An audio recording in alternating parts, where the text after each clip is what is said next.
Before the Romans crashed and burned, they had gone down the same road, only they called their social security bread and circuses.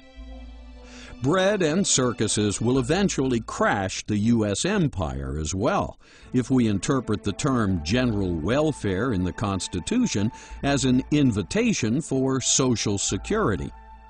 General is the problem. What did the Founding Fathers intend when they wrote those words? General welfare has been debated since the Constitution itself. Many of the founders were concerned that the general welfare would be taken in the wrong sense, that it would be used to apply for, as we've done it today, as Hamilton wanted us to do it, to give the government license to do whatever it wanted and just to grab power. The founders knew that Rome, and every society since the beginning of time, had poor, sick, and unfortunates, and many of these societies tried to help. For instance, in 1597, England had the Elizabethan Poor Laws enacted to provide what were known as the 7 corporeal works of mercy. These works were to feed the hungry, give drink to the thirsty, welcome the stranger, clothe the naked, attend the sick, visit the prisoner, and bury the dead. But is this how you really promote the general welfare, the founders asked?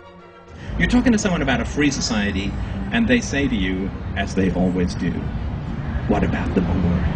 Oh, the poor. What are we going to do about the poor if there's no welfare state? The poor that die in the streets and this and that, right? A perfectly valid objection, and we all generally have this tendency. What do? We run out and we research, and we become the human Wikipedia talking point planet of infinite facts, and we try and give everybody statistics, and we give everybody historical examples, and we say, well, there were these friendly societies in the 1920s, and the fact that I find useful is the number of poor people that after the Second World War was declining 1% a year because of the free market.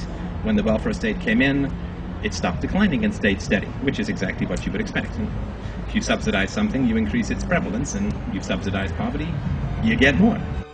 Give a man a fish, and you feed him for a day. Teach him how to fish, and you feed him for life.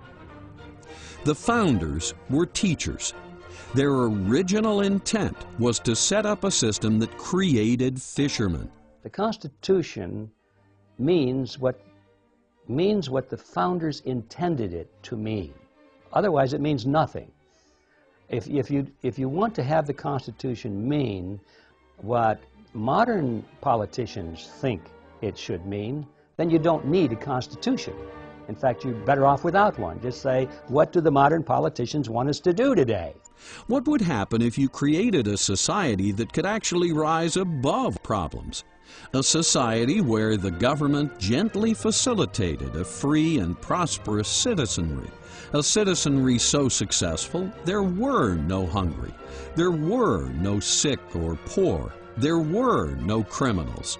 You could take the Department of Education, the Department of Housing, and any number of these national departments and defund them to zero and send out the funds to the states in block grants, which would eventually go down to zero, and get rid of most of the federal government. The federal government still has a responsibility of national defense.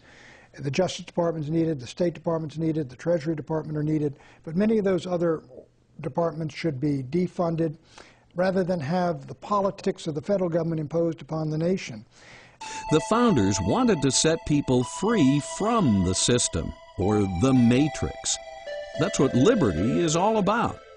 They wanted general welfare to be the result of a self-governing, productive society. They wanted general welfare, not welfare in general.